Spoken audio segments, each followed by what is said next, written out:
Makasih Dewi. Iya, Bijin.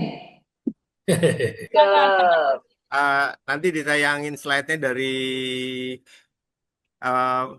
dari panitia ya. Ya, silakan Pertam- panitia untuk per- slide-nya, Pak Ali. Pertama-tama terima kasih pada Bapak Rektor UHAD Universitas Sang Tua, Laksana Muda Purnawirawan Dr. Avando Bastari MPhil Master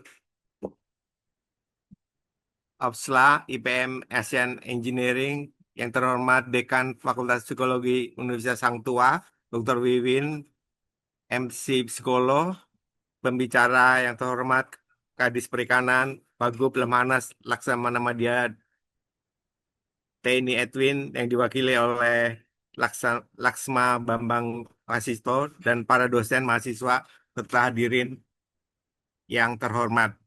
Terima kasih atas kesempatan yang disampaikan sehingga saya bisa ada di sini ya. Terima kasih sekali lagi untuk Ibu Dekan, Ketua Apsimar.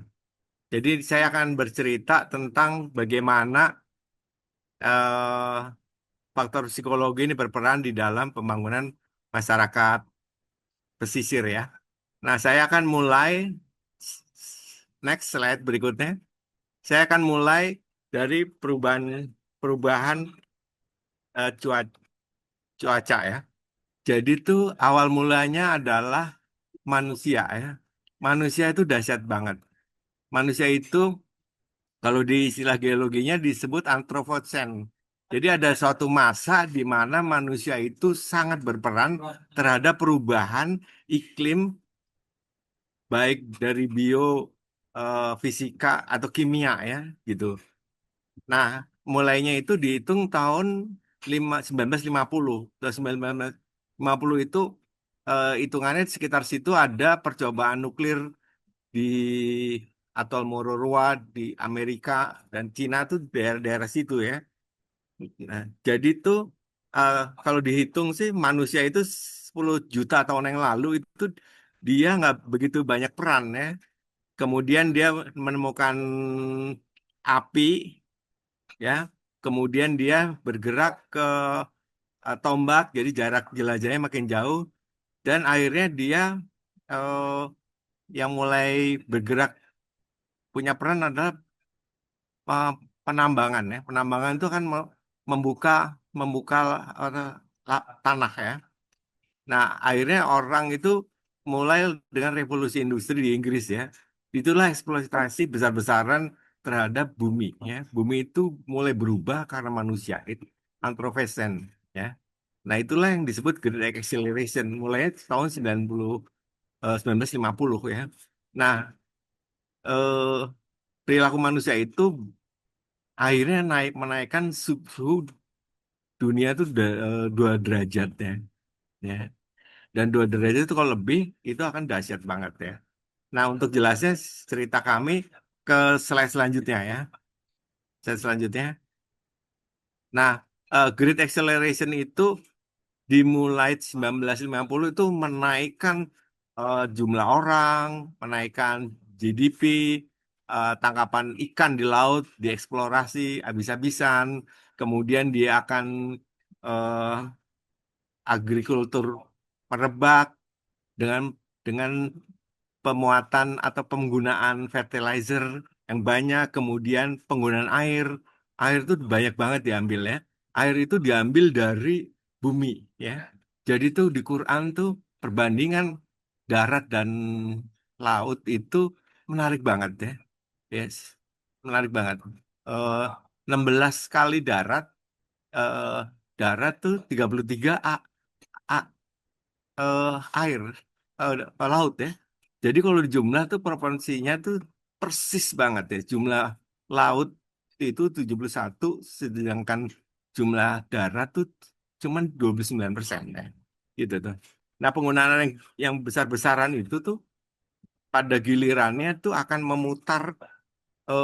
memutar beban ya. Jadi manusia itu mengeksploitasi air tanah itu dahsyat banget ya. Ya kalau di jurnal yang terbaru itu wilayah yang paling besar dieksploitasi itu adalah pertama di Amerika bagian barat tuh ya. kemudian di India barat laut. Ya di Indonesia juga dahsyat juga di eksploitasi. Ya, jadi semua tuh meningkat ya. Pohon-pohon mulai ditebang sehingga kertas tuh naik. Ya, kemudian akibatnya apa? Eh, akibatnya kalau air dituang 200 ini datanya ya, air diambil dari tanah itu 2.150 gigaton air yang diambil dari tanah tuh ya. Sehingga tuh perputaran bumi itu tidak lagi pada 23 derajat ya, dia bergeser. Nah, bergeser itu pada gilirannya akan menciptakan musim yang berbeda. Beda ya, sudah kita rasakan ini saat ini pergeseran musim itu udah nyata sekali ya. Ya, sekarang masih hujan di Jakarta atau di Bandung ya. Padahal tuh musim panas tuh mestinya ya, gitu ya. Eh, Next selanjutnya.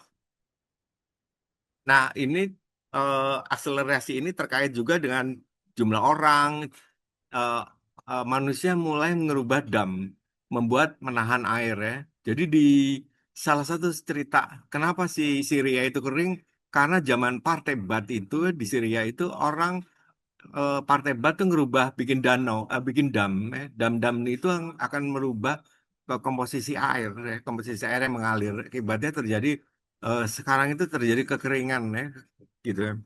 Kemudian eh, eh, jumlah eh, kertas yang dipakai itu juga banyak dan melalui penebangan-penebangan pohon ya. Itu. Terus yang berikutnya, slide yang berikutnya.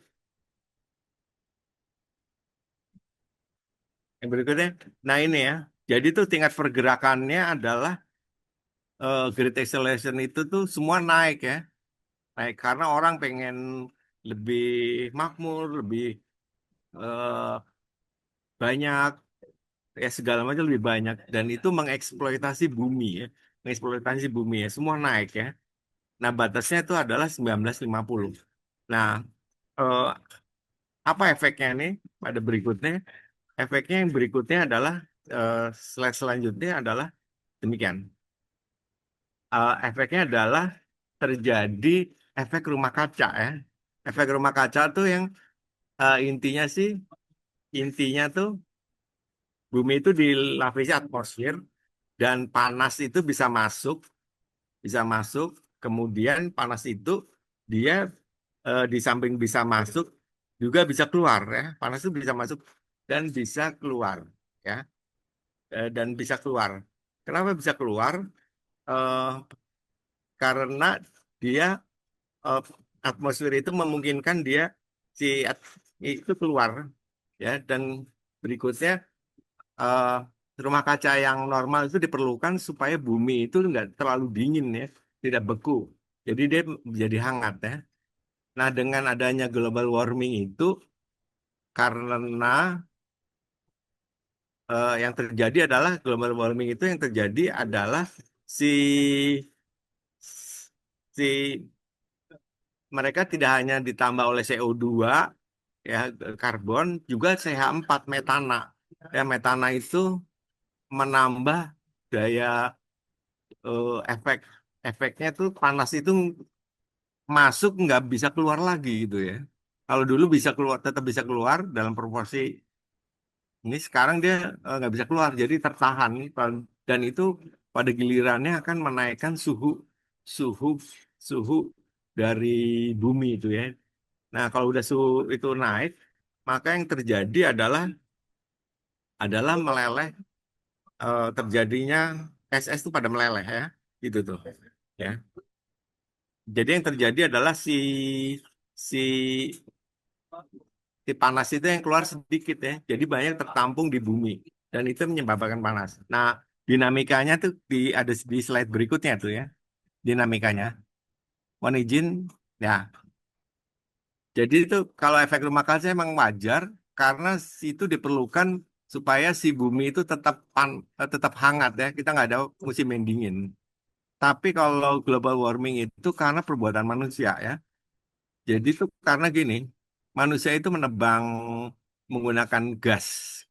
menggunakan foil, menggunakan fosil, dan itu yang keluar adalah CO2, ya. Kemudian manusia itu beternak, beternak, beternak, dan itu akan mengeluarkan CH4.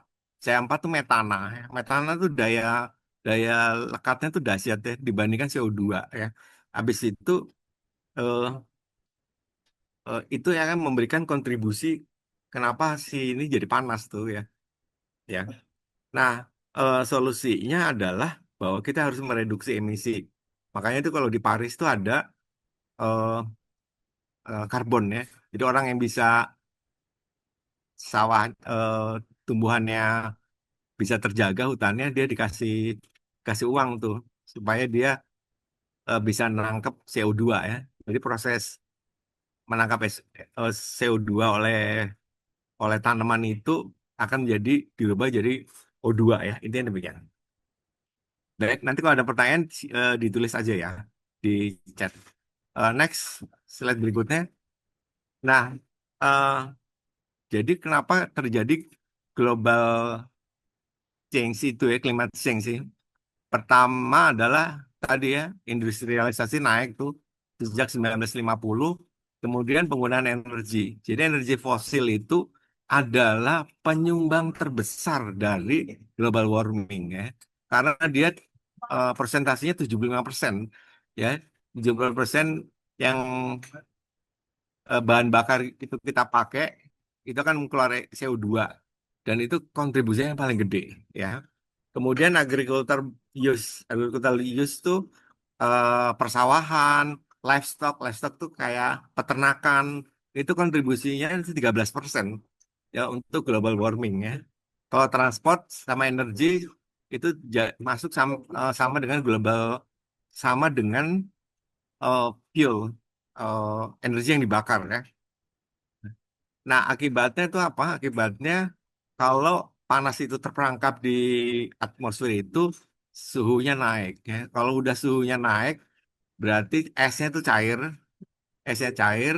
Kemudian selain itu ekstraksi air tanah itu dari dari bumi itu di semua negara, termasuk di Amerika yang paling gede itu akan merubah eh, suhu edar, ulangi, garis edar dari si bumi itu, ya. Akibatnya apa? Akibatnya pola cuacanya kita nggak bisa diprediksi.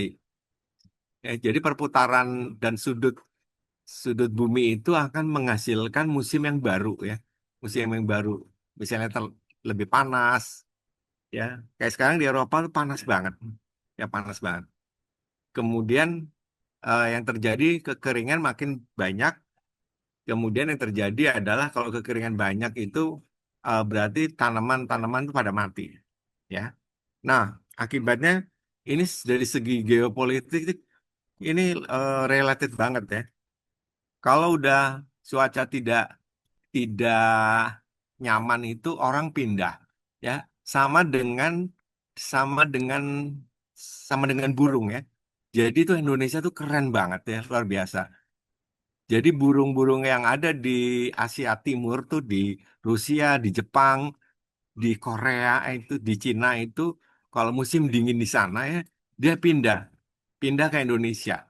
Pindah ke Indonesia karena apa? Karena satu food, kemudian daya survival, supaya dia bisa survival, kemudian eh, yang ketiga adalah temperatur, ya, gitu. Jadi dia terbang dari utara sana tuh, dari Jepang, Korea, Cina itu ke Indonesia, ya, gitu, ya. Dia migrasi antara September sampai April, gitu. Bahkan ikan-ikan pun tuh dari region yang lain tuh masuk ke Indonesia, ya, masuk ke Indonesia. Indonesia wilayah tropis tuh keren, ya, karena itu banyak terumbunya dan dia hangat, gitu. Makanya sih Indonesia itu adalah kita diam aja, ikan tuh datang, ya. Itulah sebabnya banyak negara-negara luar tuh ngambil ikan di Indonesia, ya, gitu. Tadi udah diceritain oleh Laksamana Mas Bambang tadi, ya, gitu. Nah, itu baru baru baru binatangnya tuh, ya. binatang binatang kayak burung dia punya garis garis edar dari eh, Asia Timur sampai Australia lewat Indonesia ya. Itu ikan juga sama. Itu baru binatang. Orang itu juga sama. Orang akan cari cari tempat-tempat yang nyaman ya gitu tuh. Ya, jadi nanti kalau ada kekeringan di utara atau di selatan, orang akan masuk daerah-daerah tropis Indonesia atau Brazil ya. Gitu ya. Oke. Next. Nah, ini saya kasih contoh real banget nih efek dari efek dari pemanasan global itu pulau-pulau kecil yang di Pasifik itu dia bisa tenggelam ya. Ya. Jadi kalau global warming air yang banyak diambil di bumi itu keluar itu akan menyebabkan pulau-pulau kecil negara kecil itu tenggelam nih. Ini contohnya si Tuvalu dia bakal tenggelam ya. Tenggelam di 2 atau 3 dekade lagi dia tenggelam ya. Ya, tenggelam dan hilang. Dan ini adalah satu contoh dia waktu conference di Kairo dia cerita nih, nih negara saya bisa tenggelam nih. Next, negara lain yang tenggelam itu adalah eh, slide berikutnya adalah Kiribati. Kiribati itu kecil-kecil di wilayah Mikronesia ya, Laut Pasifik ya. Dia di diramalin tahun 2050 66% wilayahnya itu tenggelam ya, tenggelam. Karena dia eh, wilayahnya 1,8 meter dari permukaan laut dan itu gampang banget tenggelam ya. Itu wilayah selanjutnya, next. Slide selanjutnya, slide selanjutnya adalah Marshall Island ya. Marshall Island itu diramalin tuh 2150 dia akan lengkap hilang. Marshall Island itu di Samudra Pasifik gitu ya. Ya. Jadi kalau naik suhu 2 derajat terus bumi dia hilang. Ya. Dan dihitung tahun 2150 itu hilang. Ya. Jadi itu memang dahsyat.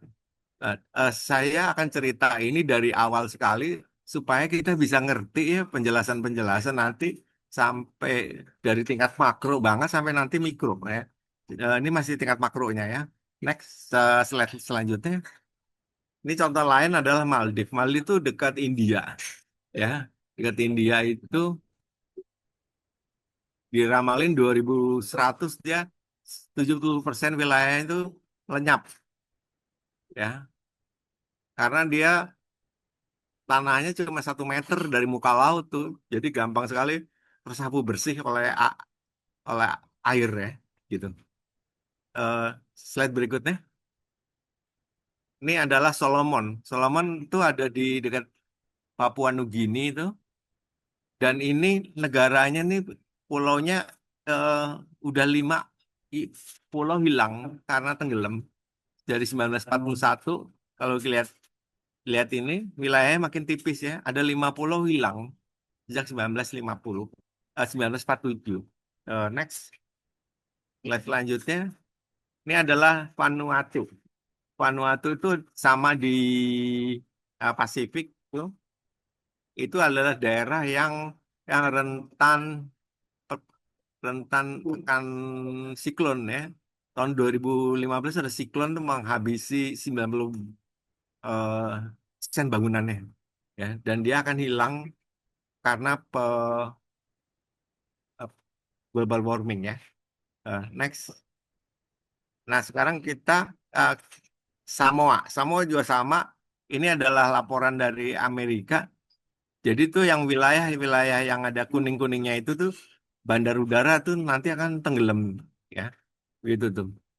Samoa eh, Pulau Samoa itu ada beberapa pulau yang paling parah itu adalah Samoa bagian Amerika ya. Ini yang di foto kiri itu adalah bagian Amerikanya ya.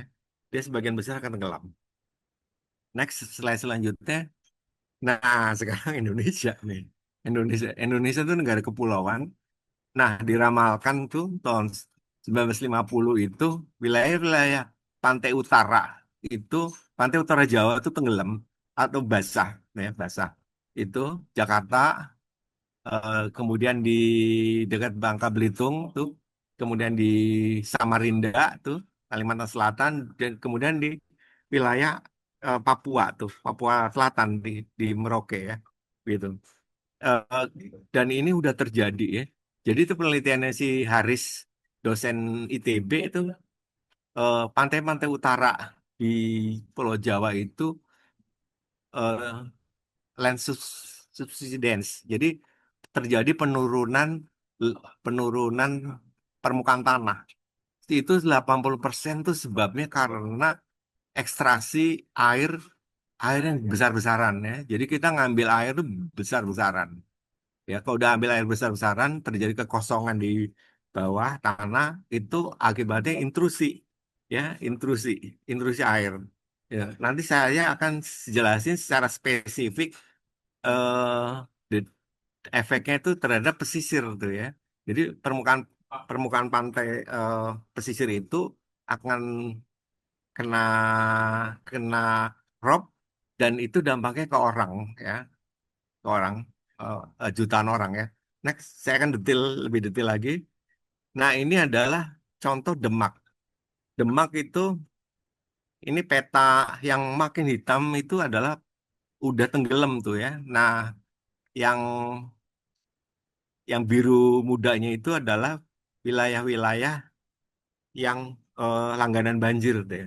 Jadi pada suatu saat dia akan menjadi bagian bagian bagian air tuh, dia akan tenggelam gitu. Jadi pastiin Anda yang punya rumah di daerah situ jangan tinggal di sana ya gitu. Anda dari sekarang pindah gitu ya. Eh, Daerah selanjutnya adalah slide selanjutnya mohon izin. Slide, slide selanjutnya adalah Kendal. Kendal juga sama sebelumnya ya. Jadi wilayah-wilayah wilayah utara itu adalah wilayah rentan akan banjir ya. Banjir itu berarti suatu saat itu akan tenggelam.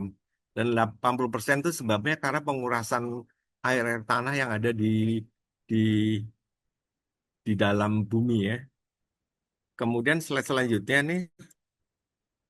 selanjutnya, nah ini Surabaya ya. Surabaya itu begini,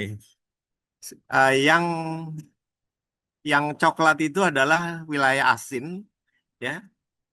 Yang coklat itu wilayah asin, sedangkan yang biru muda ya, biru muda itu adalah Payau, sedang yang hijau itu masih masih masih eh masih oke ya, gitu, masih oke ya. Kenapa daerah-daerah ini air lautnya masuk? Karena sebagian besar seperti Sukolilo ya, itu daerah situ adalah dari industri ya. Jadi penggunaan air besar banget ya. Ada wilayah yang coklat itu tandes itu kenapa itu? Karena di situ juga dari industri ya, sehingga dia pengurasan airnya gede ya. Nah, nah supaya kita lebih detail ke slide selanjutnya ya. Slide selanjutnya. Nah, j- jadi ini perhatian nggak apa-apa ya Bu ya. Universitas Hang Tuah itu daerah Sukolilo. Sukolilo itu di daerah instruksi Ibu, Bapak, daerah instruksi laut ya, daerah asin sih gitu tuh. Jadi kita harus waspada dari sekarang, someday ya daerah itu makin asin sih gitu tuh. Em, jadi sih policy kebijakan kita mulai di mana? Di tempat kita berada sekarang. Kapan? Saatnya sekarang gitu ya. Hmm. Eh, Kalau Gubernur DKI itu dulu dia membuat sumur resapan. Sumur resapan itu intinya adalah mengembalikan air-air yang ada di bumi itu tuh masuk masuk ke dalam bumi itu. Nah, mungkin bisa diinisiasi sih. Atau kedua penanaman pohon-pohon ya. Pohon-pohon pohon-pohon di sekitar itu supaya apa? Supaya dia bisa menarik menjaga air itu eh, tetap di permukaan sih ya, gitu tuh. Ya. Eh, eh, jadi yang Sukolilo Rungkut itu memang daerah daerah daerah daerah besar ya. Ya. Yang menarik daerah angkatan laut itu semampir itu tetap oke ya, gitu. Saya menggambarkan dalam hal ini lebih jelas lagi supaya kita waspada bahwa si daerah pesisir itu kita udah alamin sekarang kok, udah gitu tuh ya. Hanya dia lambat, lambat banget, nggak terasa tuh ya. Maka jadi saya mengatakan ini supaya eh, kita cerita gedenya dulu, segi sisi makro, sampai kita kan nanti ke sisi mikro. Nah kita kan udah mulai menginjak ke sisi mikronya ini ya. Next, slide selanjutnya. Nah, Jawa tuh tahun 2018 tuh si Mayur Melan bilang itu adalah kota yang paling cepat tenggelam. Ya, karena apa? Jakarta itu ekstraksi airnya tuh luar biasa tuh ya, luar biasa. Dan ini tahun 2018 ya. Jadi air tuh udah masuk, air laut tuh udah masuk ke situ, ya. Udah masuk ke situ. Jadi itu orang-orang yang pesisir di situ adalah dia pasti pasti sengsara tuh ya. Coba kita lihat ke perkembangan perkembangan dari air tahun intrusi dari tahun ke tahun ya. Ke slide selanjutnya. Nah, ini eh, dari 97 sampai terakhir tuh 2050 ya. Percepatan percepatan air laut itu masuk ke Jakarta tuh akan cepat tuh kalau si wilayahnya makin hitam tuh. Berarti itu wilayah di mana sumber airnya diambil secara besar-besaran tuh, gitu ya. Itu secara besar-besaran tuh. Ya. Pada slide berikutnya kita akan perbesar wilayah itu ya. Eh, Nah ini Jakarta tahun 1950 ya. Jakarta Utara adalah wilayah-wilayah yang tenggelam gitu. Jadi pastiin Anda nggak investasi di peak ya. Peak satu, peak 2 itu adalah wilayah tenggelam gitu tuh. Ya. Gitu. Nah, rumah Mbak Weni yang di Jakarta dipindahin, Mbak. Jangan di Jakarta Utara ya. Gitu. Ah, Bukan itu contoh. tadi kena Sukolilo, Pak Arif. Oh Rumah gitu saya ya. di Surabaya Sukolilo. Oh iya, iya. Sekulilo. Pindahin Mbak ke Malang. Ya, nanti mendekat ke Bu Wiwin aja ke Sidoarjo. Iya, ke Sidoarjo. Ke PCAL aja, Mbak. PCAL nggak kena. Eh, Mohon izin slide selanjutnya. Nah, ini tahun 2024 kita baru ranking kelima Indonesia tuh fase sinking kotanya. Pertama di Cina, kemudian di di ibu kota Vietnam, di Chittagong, Bangladesh, kemudian di Burma, Jakarta ranking keempat, kelima ya. Habis itu Ahmedabad di India dan Turki itu ya. Kecepatan kita adalah tenggelamnya segitu karena airnya karena apa? si si airnya diambil terus sih air kita karena industri-industri itu dia murah daripada pakai pam ya, pam mahal. Jadi ambil air dan kita lupa mengembalikan ini ke bumi. Akibatnya tenggelam. Bandung juga tenggelam tuh ya. Sama tuh ya. Next. Nah, ini kaitannya mulai fokus ya. Tadi pembicara sebelumnya udah memeta soal agrowisata, agromaritim ya. Nah, sekarang ini sesuai RPJN 2025, 2045 itu Jawa itu adalah berbasis inovasi riset dan teknologi ya. Jadi di samping tadi sih manufaktur, nanti ke depannya kan fokusnya ini. Artinya apa?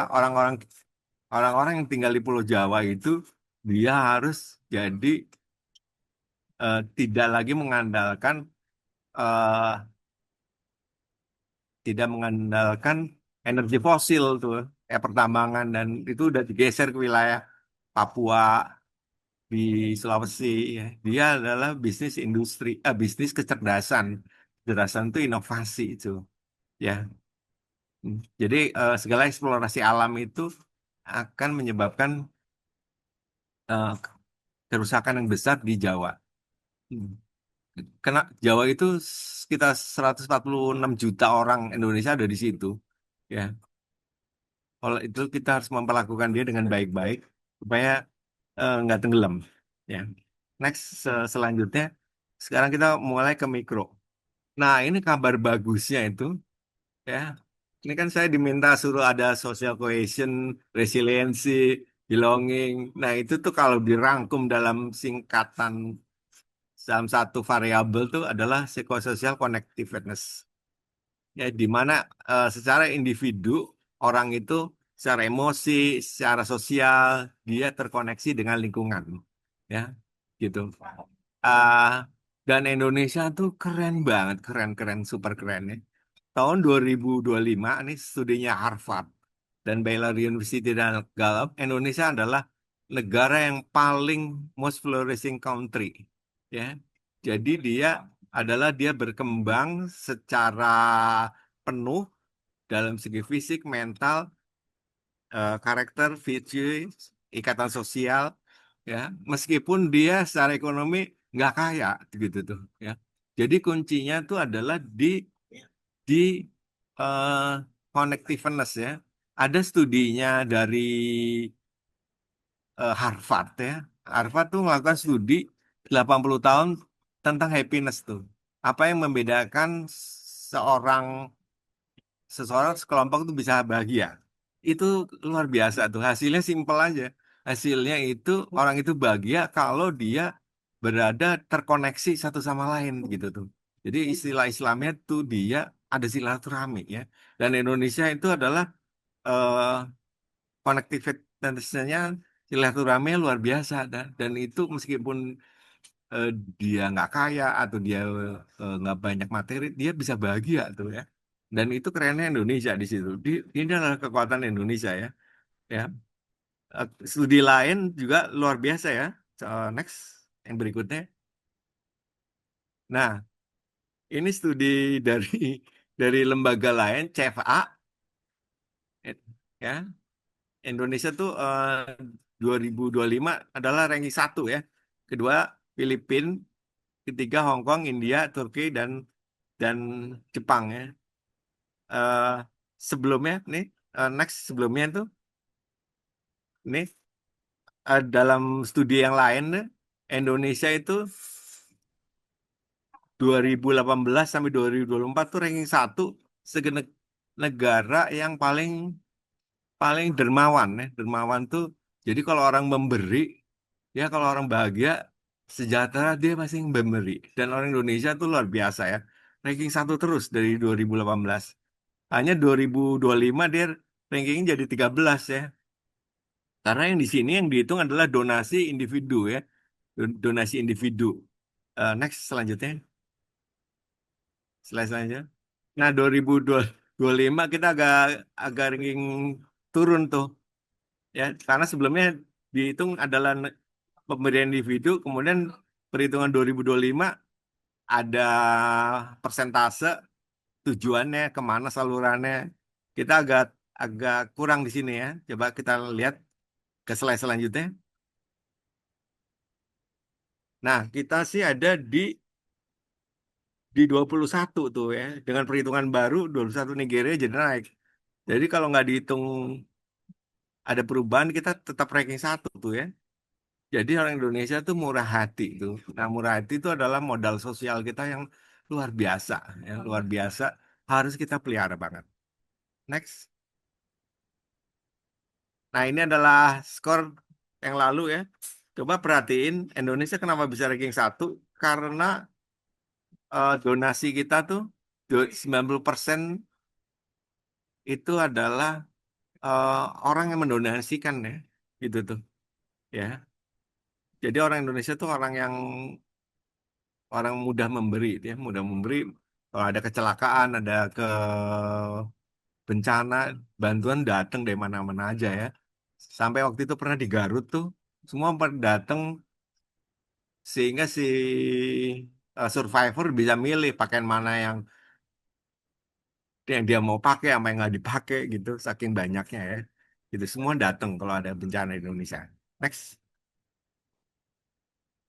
Nah, ini adalah udah sampai bagian kesimpulan nih ya.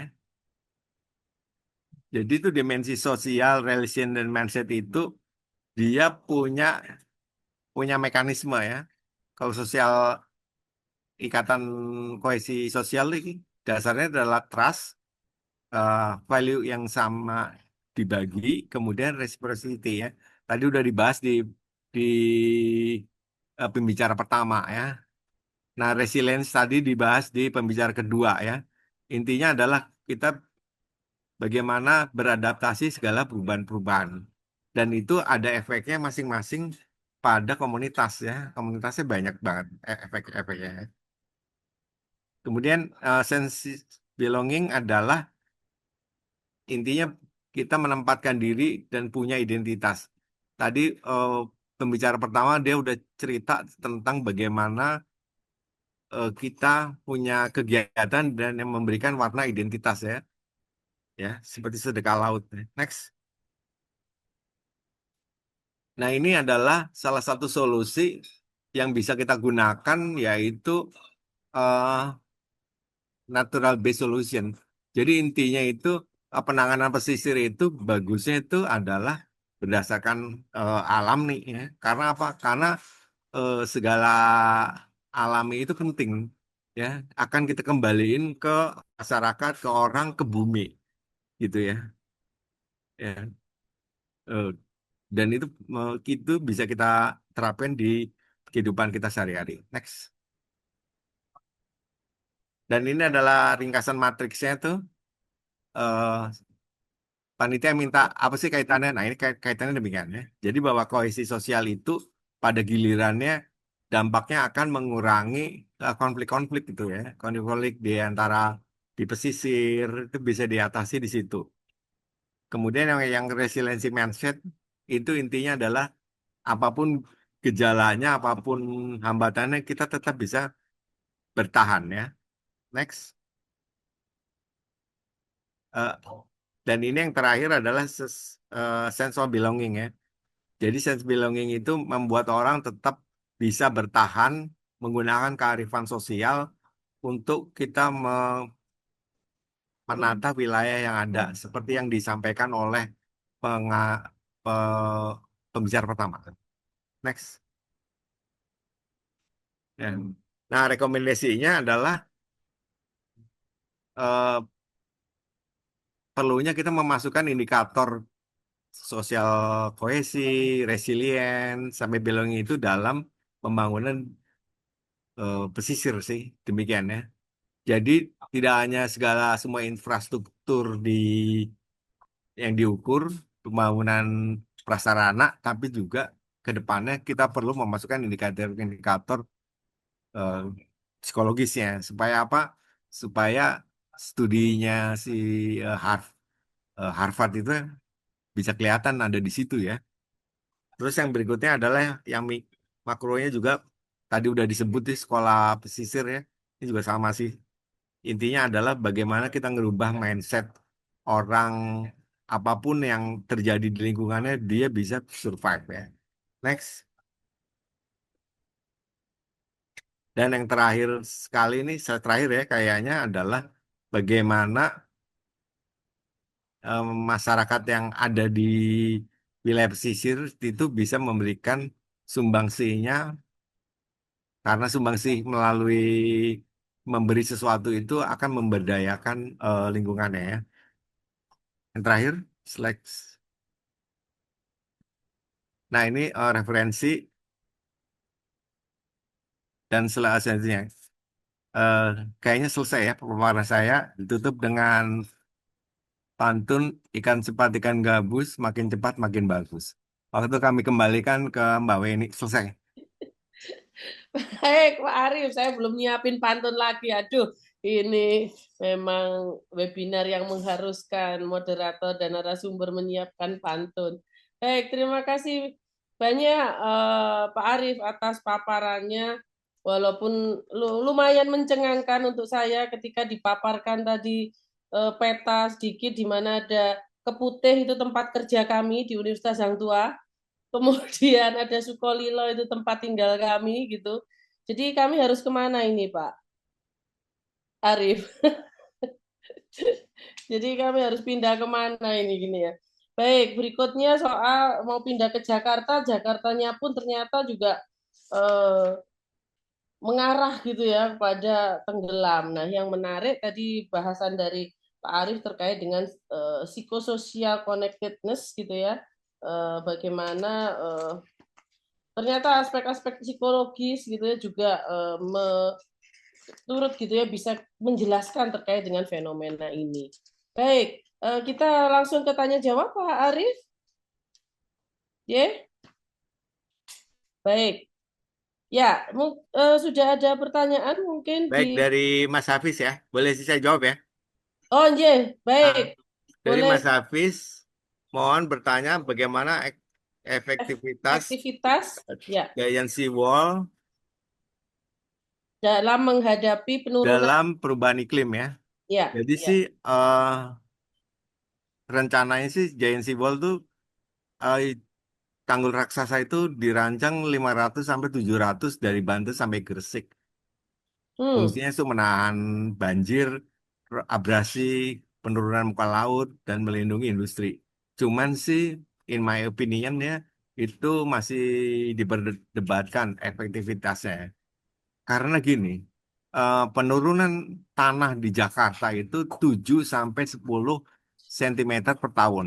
Itu lebih lebih cepat daripada kenaikan muka air laut global ya 3 sampai 4 gitu. ya. Ya, jadi pada dasarnya meskipun dibuat dia tidak akan menghalangi air masuk Jakarta gitu tuh Hmm, ya. Apalagi itu kosnya mahal banget ya. Itu ada satu tulisan profesor di ITB dia bilang teknologi giant sea wall dia nggak menyelesaikan masalah tuh ya. Lebih baik sih kita pilih NBS aja ya. Kenapa NBS itu? Karena dia akan memberdayakan manusia untuk berkarya gitu berkarya ya. ya. Nah, terus pertimbangan kedua, kenapa enggak? Karena struktur struktur teknologi itu em, tanggul itu bisa menahan air, tapi dia tidak bisa menghentikan penurunan tanah, ya, terutama penurunan tanah akibat eksploitasi air yang ada di tanah ya. 80% daerah pesisir di menurut penelitiannya tadi yang udah kita tayangin itu, 80% itu penurunannya itu karena eksplorasi air sih gitu tuh ya. Jadi sih intinya tuh apapun yang udah kita ambil dari tanah itu kita harus kembaliin ke tanah gitu ya. Jadi polisi polisi sumur-sumur resapan atau penanaman pohon atau penggunaan air yang yang bijaksana tuh ya. Bahkan tuh ada Nabi Muhammad tuh cerita tuh Eh, bahkan wudhu pun kita harus seefektif mungkin ya, meskipun kita berada di sungai. Dia bilang begitu tuh ya, Hmm, gitu. Jadi supaya nggak boros. Kemudian giant sea wall itu adalah punya risiko ekologis. Jadi hilangnya tanaman mangrove yang untuk menahan menahan apa erosi ya. Kalau mangrove-nya hilang, berarti ikan-ikan yang ada bibit-bibit ikan itu hilang. Berarti si petani nelayan eh, i- nggak dapat ikan ya. Kemudian terjadinya gangguan sedimentasi. Ya sungai-sungai itu akan mengendap di situ, tidak bisa turun ke laut ya. Intinya sih ekosistem ekosistem yang di pesisir itu akan tertekan secara berat ya untuk menanganinya ya. Terus kita lihat aja yang udah di itu ya di Jakarta Utara tuh ya bahwa pulau-pulau di Peak itu tuh mengganggu ekosistem kehidupan masyarakat ya gitu ya itu contohnya. Kemudian sih dalam jangka panjang ya eh Giant Sea Wall itu kita belum tahu apakah dia teruji terhadap gempa gempa-gempa atau perubahan arus laut ya itu aja sih ya. baik. Eh, ini sebagai satu contoh di wilayah utara ya wilayah utara saya kasih contoh Demak. Demak itu penurunan penurunan permukaan tanahnya itu 4 sampai 12 sen meter ya, ditambah abrasi dan hilangnya mangrove ya.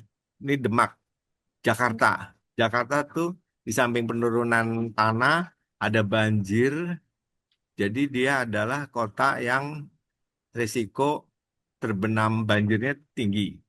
Ya, Hmm. jadi intinya sih bahwa Giant Sea Wall itu tidak menyelesaikan masalah drainase.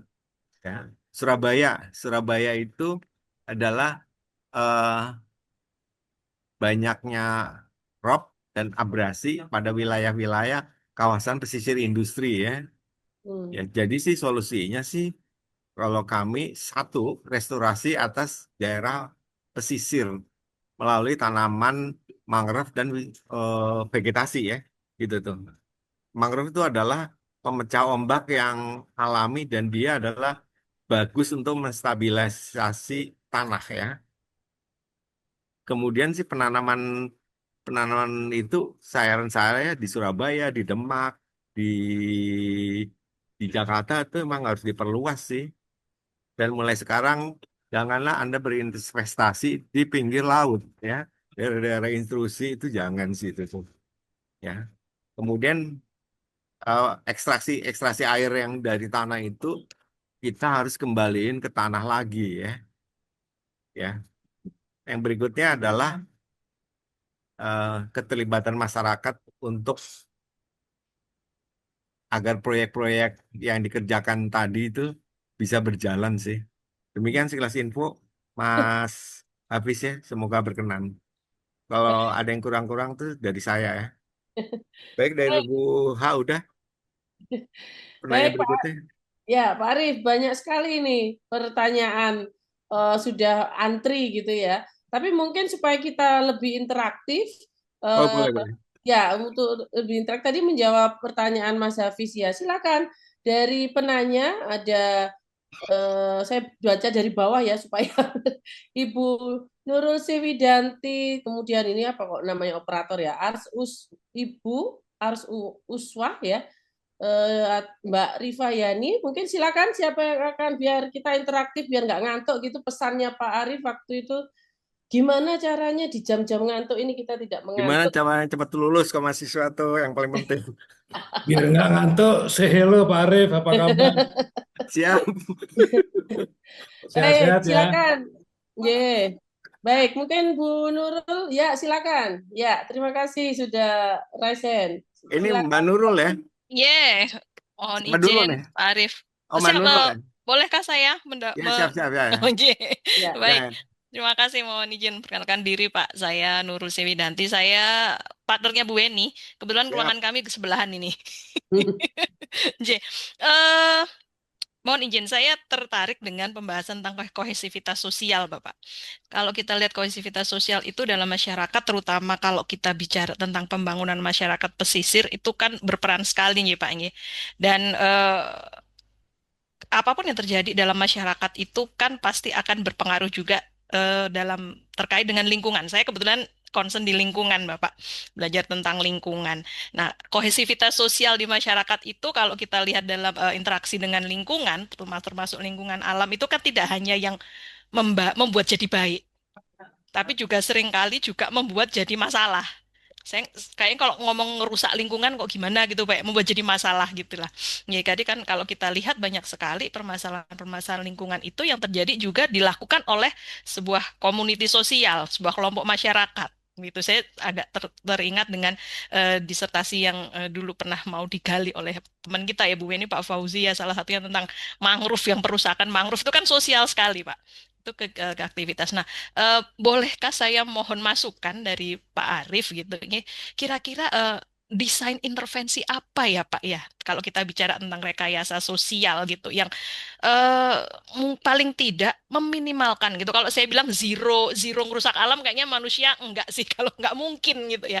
Tapi paling enggak meminimalkan sekali tentang kerusakan lingkungan yang dilakukan oleh sebuah community gitu, sebuah komunitas sehingga terutama kalau kita bicara adalah lingkungan pesisir gitu Bapak Ji.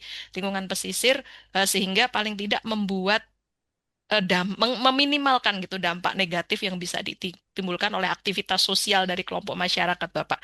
Karena seringkali kan sudah bicara ekonomi, bicara kebutuhan itu kita udah nggak bisa, kadang-kadang nggak bisa dilawan begitu kalau kita bicara community. Mungkin itu saja, Bapak. Matur nuwun masukannya, Bapak. Terima kasih. Baik, Mbak Nurul ya. Oke, Wah, ini silakan Pak pertanyaan Yus. disertasi nih kayaknya ya. Jadi sih seperti yang disampaikan Mbak Sam untuk yang pertama ya. Jadi prinsip itu adalah satu berbasis kearifan lokal ya, Mhm. bukan berbasis kenurulan ya gitu ya. Bercanda sedikit gitu. Jadi sih wisdom yang kita punya itu emang bisa jadi wisdom karena itu dia well proven ya. Well proven itu dia udah teruji puluhan tahun, mungkin ratusan tahun ya. Yang tadi yang disampaikan oleh Bapak Rektor tadi ya, tradisisasi, awik-awik, itu tuh keren banget ya. Jadi itu daerah-daerah yang belum ada, kita perlu belajar dari daerah yang udah ada ya, supaya kita mengkreasi atau menghidupkan kembali yang dulu pernah ada. Itu menurut saya keren banget ya. Karena sih eh, etika landasan local wisdom itu adalah penjaga etika dan norma sosial yang keren banget tuh ya gitu. Ya.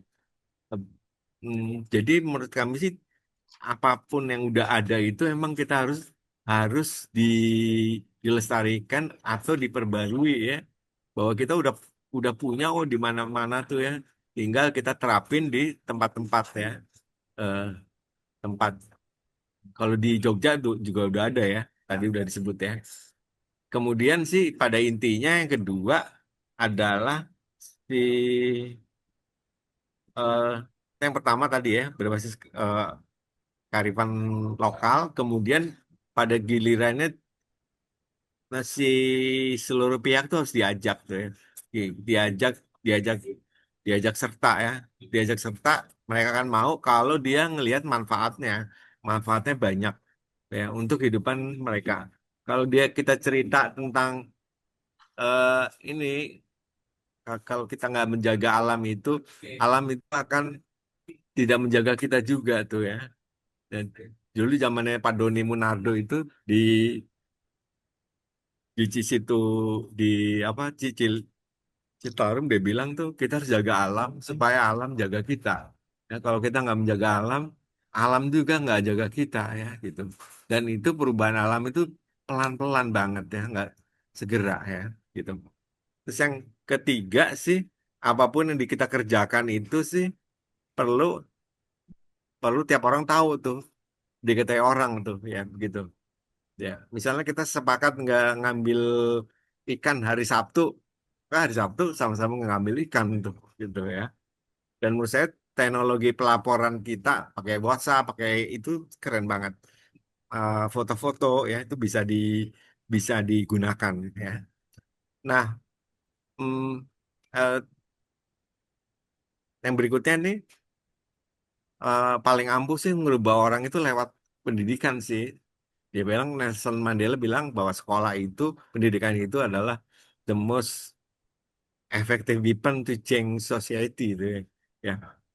Jadi memang dari keluarga emang harus dikenalin bahwa alam itu harus dijaga tuh. Ya. Di Bali itu saya lihat satu video dia buang buang sampah organiknya tuh dia gali beberapa lubang gitu. Jadi dimasukin ke situ ya. Terus kalau udah penuh dia pindah ke lubang lain nih di wilayah itu tuh. Tapi yang dimasukin adalah organik. Organik itu hanya sampah makanan, makanan, daun, daun, dan makanan yang plastik nggak boleh masuk situ. Ya, dan itu menurut saya itu keren banget. Ya, sehingga si masyarakatnya bisa bisa menarik manfaatnya sih. Ya. Eh, terus yang berikutnya sih, kalau perlu memang ada insentifnya, insentif dari kelompoknya. Misalnya kalau insentif itu entah di Surabaya ya, kalau di sekitar Citarum itu ada pengumpulan pengumpulan plastik ya, pengumpulan plastik. Sekarang ada ikatan ikatan pemulung Indonesia ya. Kantor pusatnya di lokasi TPA Bantar Gebang tuh. Dia ada se-Indonesia. Jadi tiap-tiap pemulung itu dia punya daerah punya komunitas ya. Komunitas memungut plastik. Jadi dia ada pelatihannya, pelatihan memungut plastik. Plastik itu eh, sesuai dengan warna ya, supaya dia diolahnya dengan lebih mudah sih gitu ya. Nah, plastik ini sebenarnya itu produk dari bahan bakar fosil tuh ya. Ya, jadi sehingga plastik itu bisa diubah lagi jadi bahan bakar sih gitu tuh. Dan itu sih menurut saya bisa mengurangi waste atau sampah-sampah yang ada di plastik ya begitu sih. Ap- mm, dan yang paling penting sih kerja sama multi helix sih ya, jadi dari universitas, dari masyarakat. Universitas penting banget, dia perlu hukum, perlu penelitian, dan rakyat perlu bantuan. Dan menurut saya kita bisa menginisiasi kegiatan-kegiatan itu sih. Ada kegiatan yang kita bisa tanpa perlu biaya sih ya. Oh, intinya sih orang Indonesia itu kan murah hati itu. Nah, murah itu tidak berbiaya menurut saya. Dan itu udah dikerjakan di program Lautra di Laut Sawu ya. Jadi Kementerian Perikanan tuh menggunakan rekayasa sosial bagaimana mengubah mengubah persepsi dan perilaku masyarakat itu terutama di wilayah-wilayah yang menjadi konservasi ya gitu. Itu contohnya itu ya. Atau program kemitraan di Wakatobi ya. Jadi istilahnya si masyarakat menjaga ekosistem laut itu supaya dia bisa tetap bertahan di dalam situasi apapun. Itu Mbak Nurul, Baik. apakah jawaban saya memberi Terima kepuasan? kasih banyak, Pak Arif. Jadi intinya membuat kita sadar bahwa kita butuh alam Iya gitu sih, kali ya, Pak ya. bisa harus ngelibatin banyak orang, Mbak. Betul, betul. Nji. Ini cuma itu tuh. Ya, baik. Terima Ya, kasih, Pak Arif. Makasih, Bu ya. Leti. Mudah-mudahan ke depan ada kenurulan lokal ya, di Insya samping Allah. kearifan. Makanya Jadi saya diundang tergerak sih. buat penelitian kelingkungan terus kalau saya yang jadinya, Pak. Kebetulan concern di situ. Oke, baik. Terima kasih Ibu Nurul untuk partisipasinya. Jadi kita mendengar suara lain gitu ya, jadi agak melek gitu ya. Oke, baik. Berikutnya di sini masih ada cukup banyak pertanyaan, Pak Ya, Arif masih ya. ada. Oh, masih banyak. Nah, ini tadi yang open cam. Mungkin saya bacakan yang Kok dari nggak ada di saya? ada nih di webinar chatnya.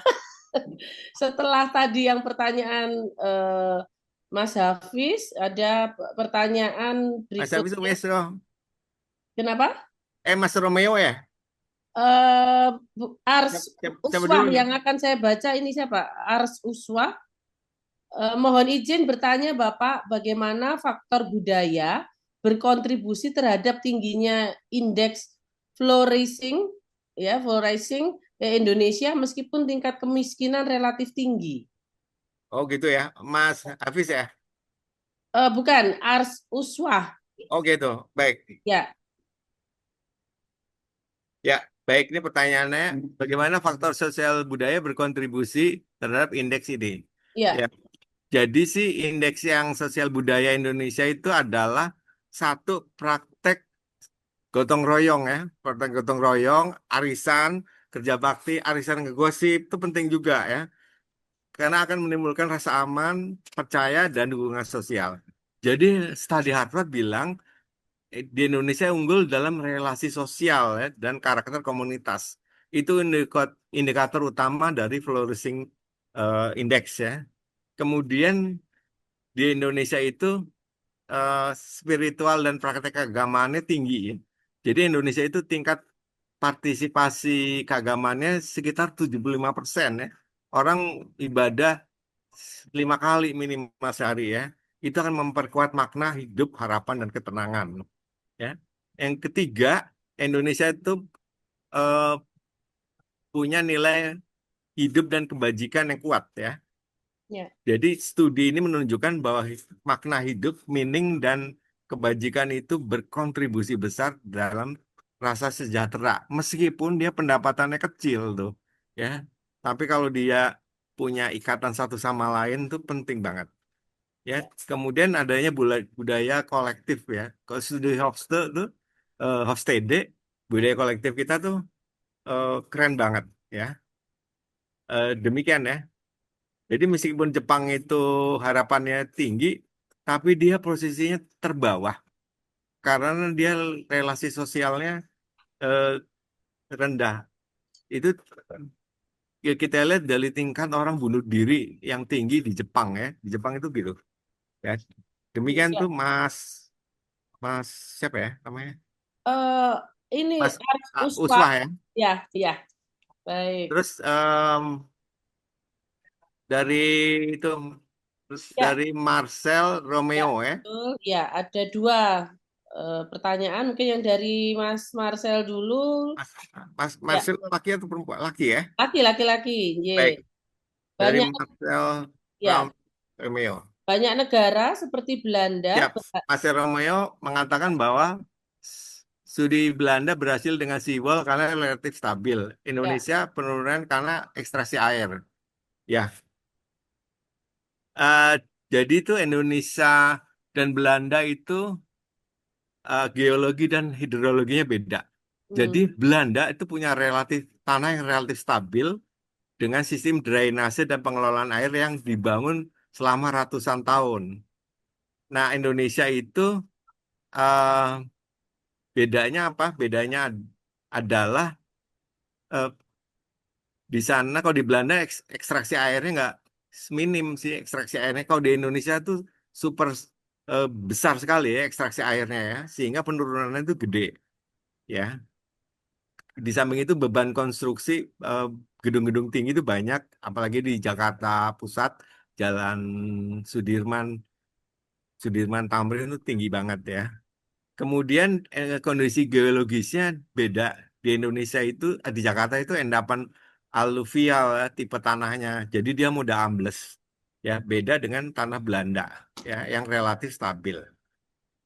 Jadi faktor geoteknik dan itu beda banget ya.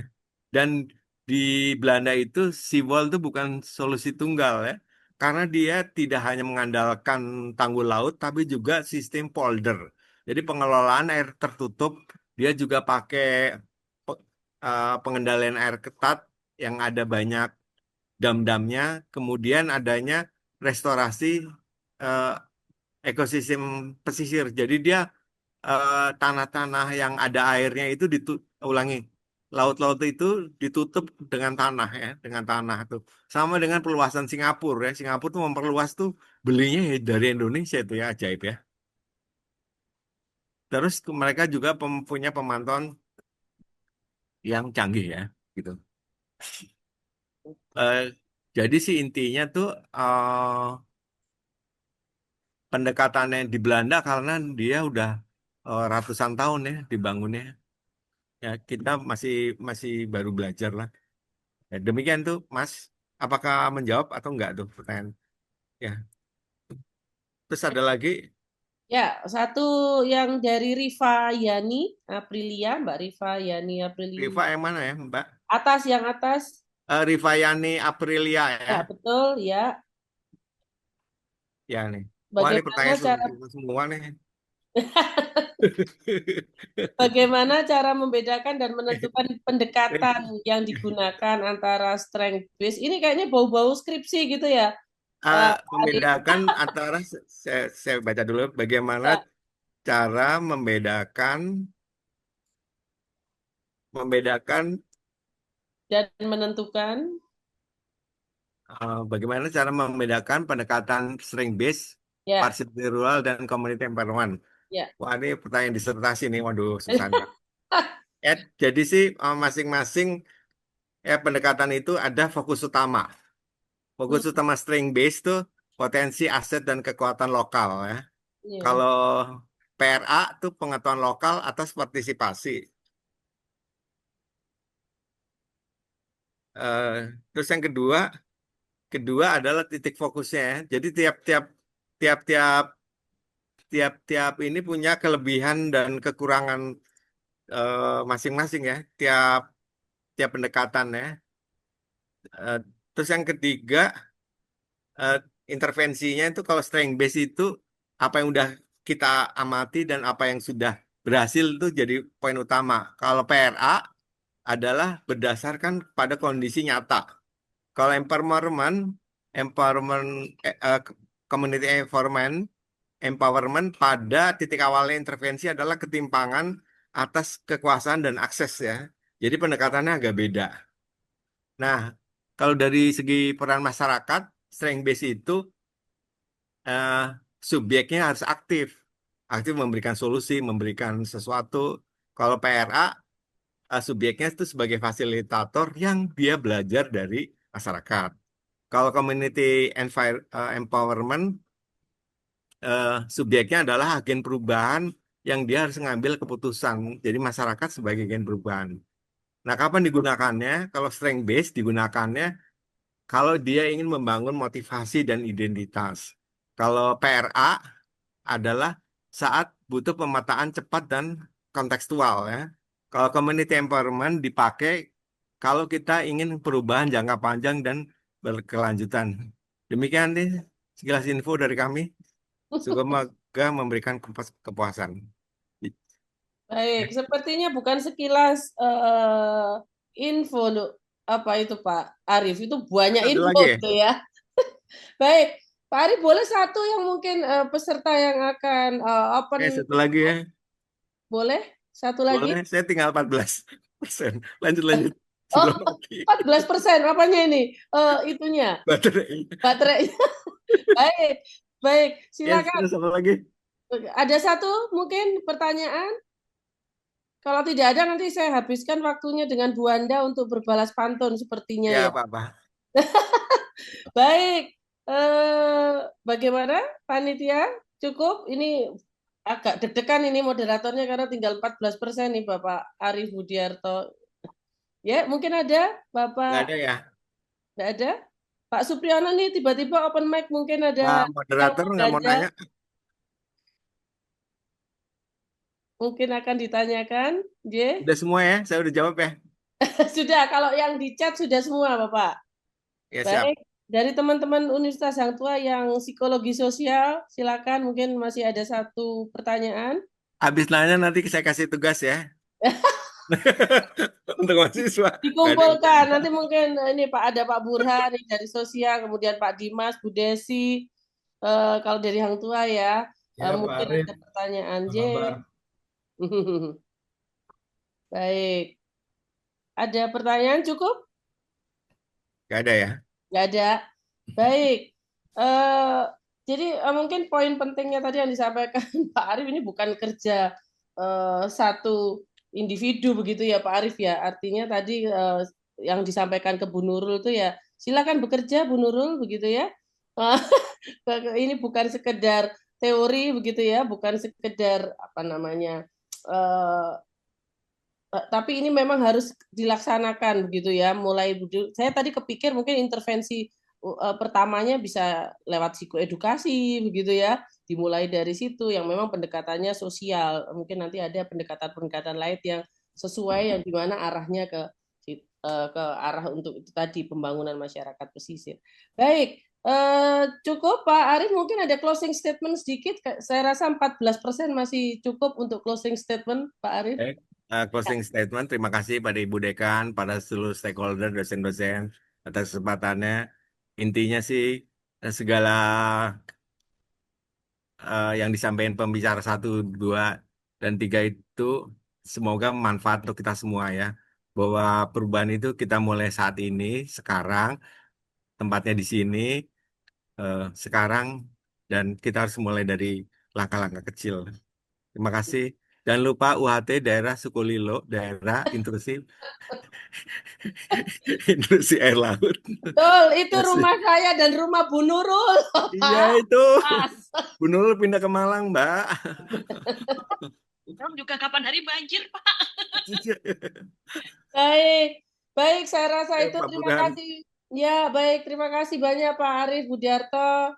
Luar biasa untuk pencerahannya untuk kami semua. Semoga Bapak Ibu peserta juga mendapatkan manfaat dari apa yang disampaikan. Sebelum eh, saya akhiri sebagai moderator, boleh ya Bu Anda? Saya itu khusus buat ini loh, nyiapkan 3 pantun sudah.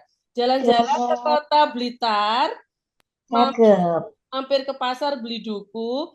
Terima kasih untuk peserta seminar, semoga ilmu bertambah selalu. Terima kasih. Cakep. Mari kita berikan aplaus untuk Pak Arief Budiarto. Pak Arif. Ya, baik. Terima kasih Bapak Ibu Pak sekalian. Burhan. Ya, Sampai ketemu. saya Kasih. kembalikan kepada Ibu MC, Ibu Wanda. Baik, terima kasih Bu Weni, moderator kita yang sudah mem-wrap up materi siang hari ini dengan sangat menarik dan terutama kepada narasumber kita. Tidak seperti baterainya Pak Arief yang tinggal 14%, rupanya partisipannya masih 80% semua baterainya Pak ya. Jadi pertanyaannya tadi banyak banget di kolom chat gitu ya. Padahal ini sesinya udah sesi siang, tapi ternyata masih on semua begitu ya. Sama seperti sebelumnya, ini juga membuat galau panitia untuk memilih pertanyaan penanya terpilih. Oke, jadi di sesi ini yang berhak mendapatkan souvenir dari panitia adalah Ibu Nurul Siwidanti yang pertama, kemudian yang kedua dari Marcel Romeo, dan yang ketiga adalah Rifayani. Selamat untuk para penanya terpilih, nanti bisa menghubungi panitia ya melalui grup WhatsApp. Baik, selanjutnya adalah pemberian e-certificate untuk narasumber di sesi ini. E-certificate pertama diberikan kepada Brigjen TNI Purnawirawan Dr. Arief Budiarto di ISS Psikolog Staf Kepresidenan Bidang SDM, kepada Dekan Fakultas Psikologi Universitas Hang Tuah sekaligus Ketua Apsimar, Ibu Dr. Wiwin Dwi Handayani MSI Psikolog, disilakan untuk penyerahan e-certificate.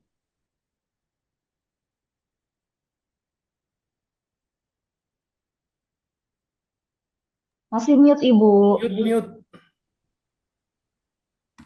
Mohon maaf, lupa. Terima kasih Pak Arief, ini senior saya yang selalu menginspirasi saya, mendorong saya sejak saya kuliah S2, didorong-dorong terus sampai jongkrok gitu ya, dihujani dengan buku-buku yang luar biasa, sampai kemudian saya S3 juga beliaunya yang banyak membantu saya, termasuk pendirian Apsimar. Beliaunya walaupun dari Angkatan Darat, tapi sangat concern terhadap pendirian Apsimar waktu itu, sehingga beliaunya banyak memberikan buku-buku, banyak memberikan jurnal yang terkait dengan psikologi kemaritiman. Dan sekarang beliaunya berkenan untuk menjadi pembicara, walaupun awalnya agak cemas juga tadi ya. Sukolilo walaupun saya jauh di Sidoarjo, tapi tetap aja ngeri Bu Eni, bukan hanya yang di Sukolilo kan nanti bisa merambat itu ke Sidoarjo. Tapi dengan connectedness yang disampaikan, kita berharap hal-hal yang baik, budaya yang baik yang ada di masyarakat pesisir bisa membuat mereka waspada terhadap bahaya yang mungkin terjadi, seperti yang disampaikan oleh pembicara ya, dan tetap menjaga lingkungannya sehingga apa yang dikhawatirkan tidak terjadi. Sekali lagi terima kasih Pak Arief, mohon maaf kalau ada hal yang kurang berkenan. Sertifikat ini semoga menjadi pengikat hubungan kita menjadi jauh lebih dekat dan lebih erat. Terima kasih. Baik, terima kasih Ibu Dekan. sertifikatnya diterima dengan rasa bangga. Saya sangat berterima kasih pada Ibu Dekan. Ibu Dekan itu luar biasa ya. Dokter udah bintangnya 2, dia lebih hebat dari saya ya. Dan saya bangga sama Ibu Dekan. Terima kasih Ibu Dekan. Terima kasih Pak Arief. Luar biasa sapaan hangat dari narasumber dan Ibu Dekan kita, begitu ya. Sekali lagi kami ucapkan terima kasih kepada narasumber kita, Dirjen TNI Purnawirawan Dr. Arief Budiarto di SS Psikolog. Kemudian sertifikat selanjutnya diberikan kepada moderator kita di sesi siang kepada Dr. Weni Endahingwarni, MPSI Psikolog. Mohon izin kepada Ibu Dekan untuk berkenan menyerahkan sertifikat. Masa sih harus di sini ya Bu Wanda? Kan dia ruangannya sebelah saya. Oh iya, nanti kalau dilempar aja nggak kelihatan pesertanya, Gitu ya. Bu. Baik, terima kasih Bu Weni. Ini WD1 saya ini yang luar biasa ini. Kok WD1 saya? WD Fakultas Psikologi yang luar biasa aktif dan banyak ide-ide. Terima kasih sudah mendampingi Pak Arief sehingga acara berjalan dengan seru, dengan lancar. Mudah-mudahan ibadah kita hari ini diterima Allah Subhanahu wa taala. Amin, amin. Amin, amin. Terima kasih Bu Dekan kesempatannya. Terima kasih. Baik, terima kasih. Untuk Ibu Dekan telah berkenan menyerahkan sertifikat dari pagi sampai sore tetap on Ibu ya mendampingi kami. Baik, Bapak, Ibu, dan kakak-kakak sekalian, mohon izin mengingatkan kembali kepada para peserta untuk mengisi link presensi di tiap sesi paparan dari narasumber dan sudah akan dikirimkan kembali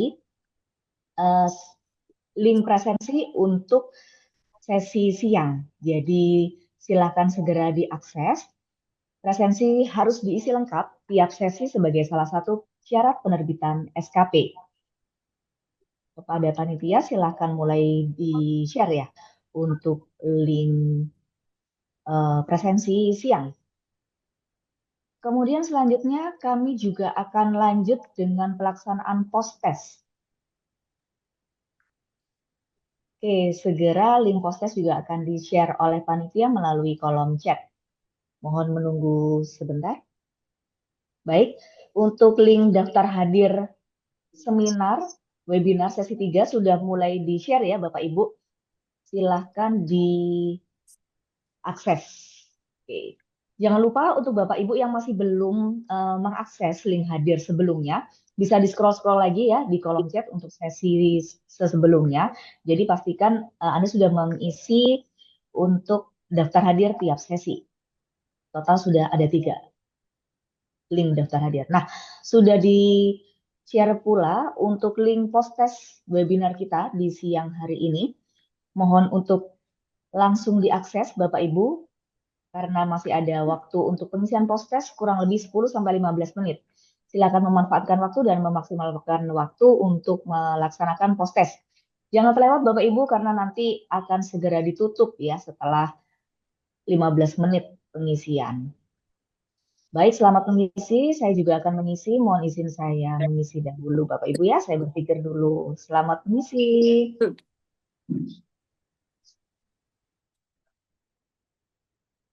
Izin live Ibu Bapak Monggo Monitor. Bapak Arief. Monggo Pak Matur nuwun, Arief, Pak monggo Arief. silahkan. Terima kasih. Siap izin, terima kasih.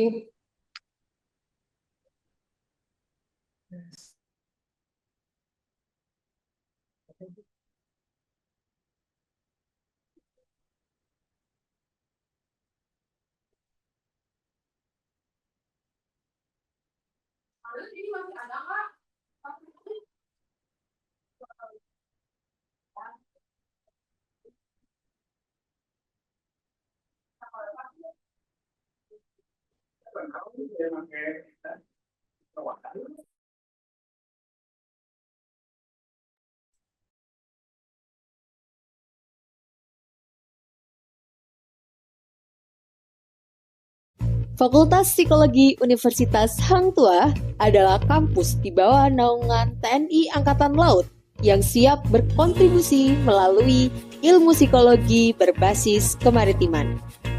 Di sini, kami membangun kompetensi akademik dan juga karakter kepemimpinan yang berintegritas. Sebagai bagian dari universitas yang terakreditasi unggul, fakultas ini menjadi rumah bagi mahasiswa yang dinamis. Interaksi dan kolaborasi adalah nafas keseharian kami, mencerminkan semangat kebersamaan dalam mencapai tujuan. Dengan dukungan penuh dari pimpinan fakultas, dekan, wakil dekan, serta seluruh jajaran, mari wujudkan masa depan yang epik, dimulai dari kuliah yang asik, belajar memahami manusia, membentuk masa depan penuh empati dan makna. Fakultas Psikologi Universitas Hang Tuah, kuliah asik, masa depan epik. program studi Strata 1 Psikologi yang terakreditasi baik sekali dikelola oleh tim profesional yang siap mencetak lulusan kompeten di bidang klinis, industri, pendidikan, perkembangan, sosial maupun kemaritiman. Proses pembelajaran tidak hanya terjadi di kelas, tetapi juga melalui pendampingan intensif dosen, serta para ahli yang berdedikasi tinggi pada pengembangan ilmu dan mahasiswa. Fasilitas lengkap dari perpustakaan hingga ruang konseling, mendukung eksplorasi ilmu dan praktik psikologi secara komprehensif. Kurikulum berbasis student-centered learning diterapkan melalui kelas interaktif dan laboratorium psikologi terlengkap, simulasi tes, eksperimen, hingga layanan masyarakat. Tak hanya akademik, Fakultas Psikologi Universitas Hang Tuah juga menghidupkan passion mahasiswa melalui unit kegiatan mahasiswa yang beragam. Bersama kami, wujudkan mimpi menjadi psikolog handal yang siap menghadapi tantangan global. Yuk, jadi bagian dari Fakultas Psikologi Universitas Hang Tuah. Temukan potensimu, kembangkan karirmu, dan berkontribusi untuk masyarakat bersama kami. Bersama Fakultas Psikologi Universitas Hang Tuah, kuliah asik, masa depan epik.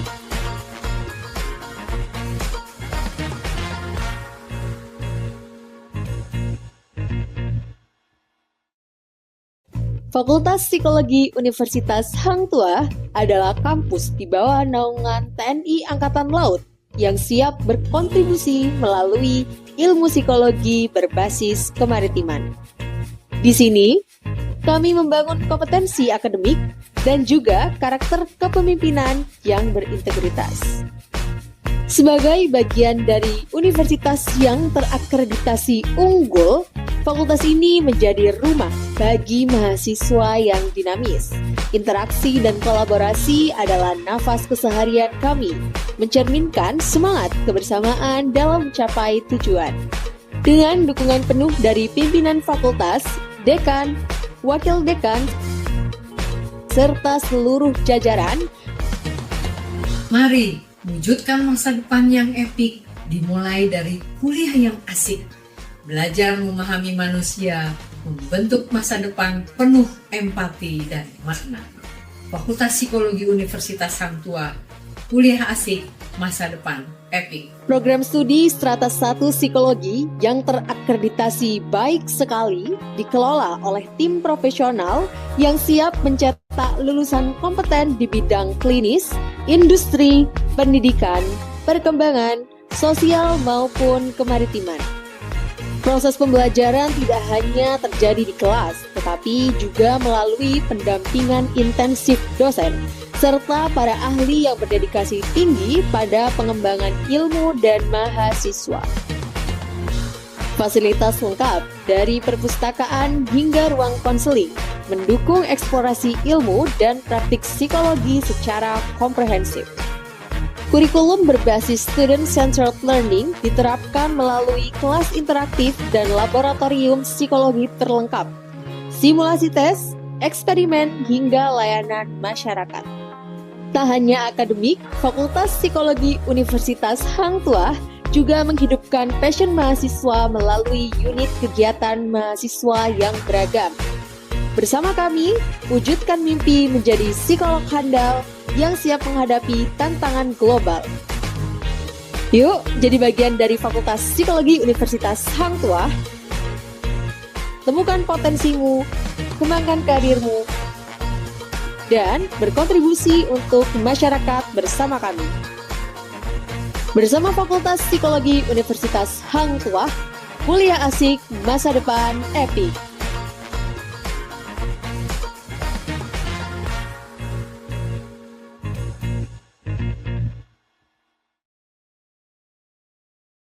Fakultas Psikologi Universitas Hang Tuah adalah kampus di bawah naungan TNI Angkatan Laut yang siap berkontribusi melalui ilmu psikologi berbasis kemaritiman. Di sini, kami membangun kompetensi akademik dan juga karakter kepemimpinan yang berintegritas. Sebagai bagian dari universitas yang terakreditasi unggul, fakultas ini menjadi rumah bagi mahasiswa yang dinamis. Interaksi dan kolaborasi adalah nafas keseharian kami, mencerminkan semangat kebersamaan dalam mencapai tujuan. Dengan dukungan penuh dari pimpinan fakultas, dekan, wakil dekan, serta seluruh jajaran, Mari wujudkan masa depan yang epik, dimulai dari kuliah yang asik, belajar memahami manusia, membentuk masa depan penuh empati dan makna.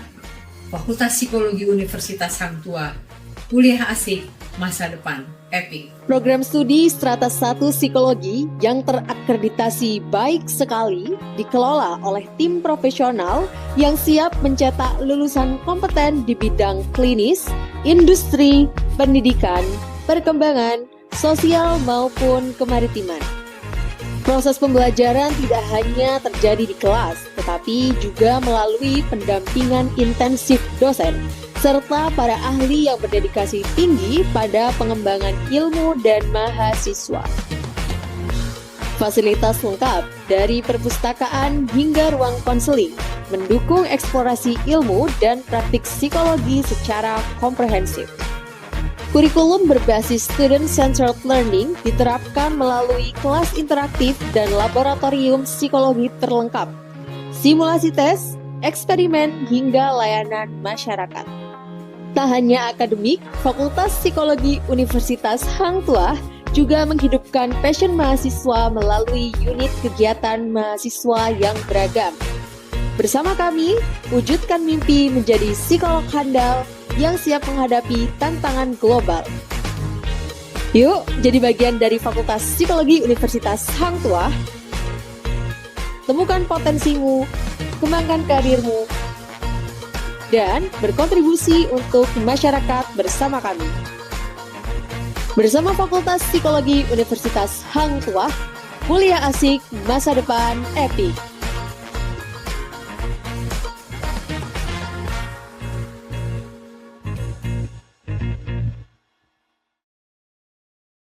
Fakultas Psikologi Universitas Hang Tuah adalah kampus di bawah naungan TNI Angkatan Laut yang siap berkontribusi melalui ilmu psikologi berbasis kemaritiman. Di sini, kami membangun kompetensi akademik dan juga karakter kepemimpinan yang berintegritas. Sebagai bagian dari universitas yang terakreditasi unggul, fakultas ini menjadi rumah bagi mahasiswa yang dinamis. Interaksi dan kolaborasi adalah nafas keseharian kami, mencerminkan semangat kebersamaan dalam mencapai tujuan. Dengan dukungan penuh dari pimpinan fakultas, dekan, wakil dekan, serta seluruh jajaran, Mari wujudkan masa depan yang epik, dimulai dari kuliah yang asik, belajar memahami manusia, membentuk masa depan penuh empati dan makna. Fakultas Psikologi Universitas Hang Tuah, kuliah asik, masa depan epik. program studi Strata 1 Psikologi yang terakreditasi baik sekali dikelola oleh tim profesional yang siap mencetak lulusan kompeten di bidang klinis, industri, pendidikan, perkembangan, sosial maupun kemaritiman. Proses pembelajaran tidak hanya terjadi di kelas, tetapi juga melalui pendampingan intensif dosen, serta para ahli yang berdedikasi tinggi pada pengembangan ilmu dan mahasiswa. Fasilitas lengkap dari perpustakaan hingga ruang konseling mendukung eksplorasi ilmu dan praktik psikologi secara komprehensif. Kurikulum berbasis student-centered learning diterapkan melalui kelas interaktif dan laboratorium psikologi terlengkap, simulasi tes, eksperimen, hingga layanan masyarakat. Tak hanya akademik, Fakultas Psikologi Universitas Hang Tuah juga menghidupkan passion mahasiswa melalui unit kegiatan mahasiswa yang beragam. Bersama kami, wujudkan mimpi menjadi psikolog handal yang siap menghadapi tantangan global. Yuk, jadi bagian dari Fakultas Psikologi Universitas Hang Tuah. Temukan potensimu, kembangkan karirmu, dan berkontribusi untuk masyarakat bersama kami. Bersama Fakultas Psikologi Universitas Hang Tuah, kuliah asik, masa depan epic.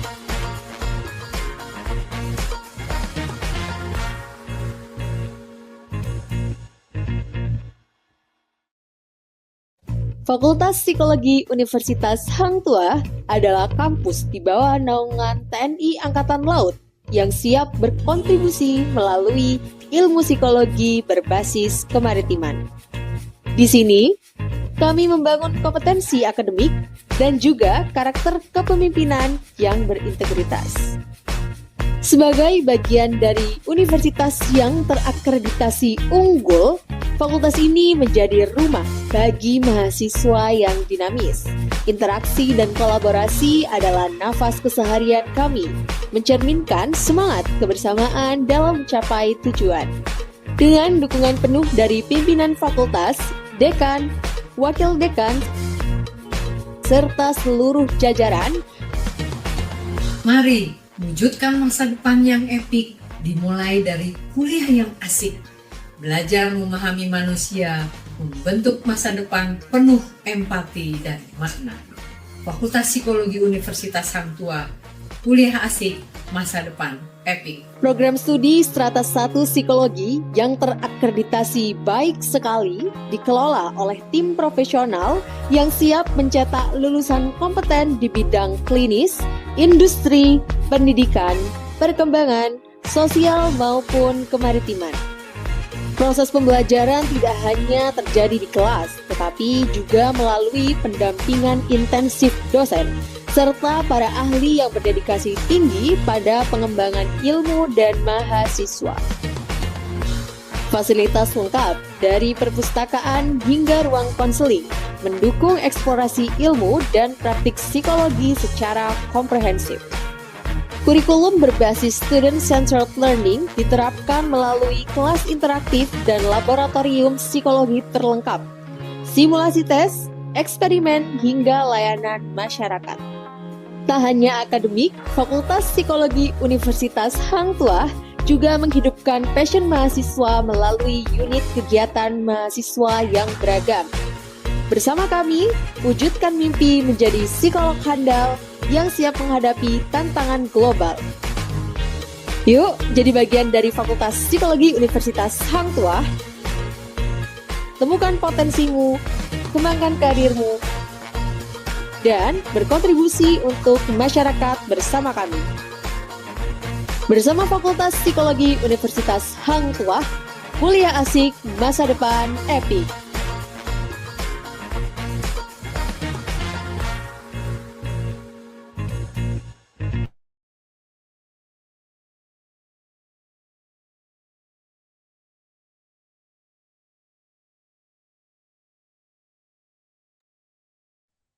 Baik, Bapak Ibu, kakak-kakak peserta sekalian, selain link post-test, peserta juga telah membagikan link evaluasi.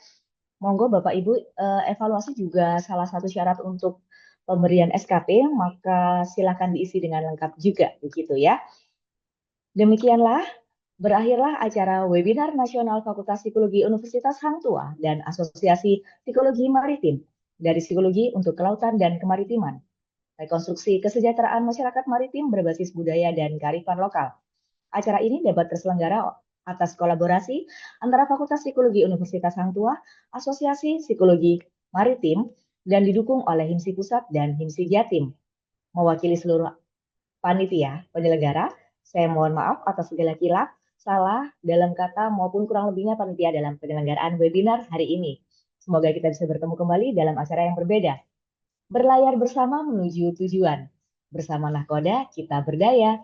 Webinar nasional kini dituntaskan, semoga bermanfaat untuk bangsa dan karya. Terima kasih semuanya. Selamat sore kami tutup. Wassalamualaikum warahmatullahi wabarakatuh.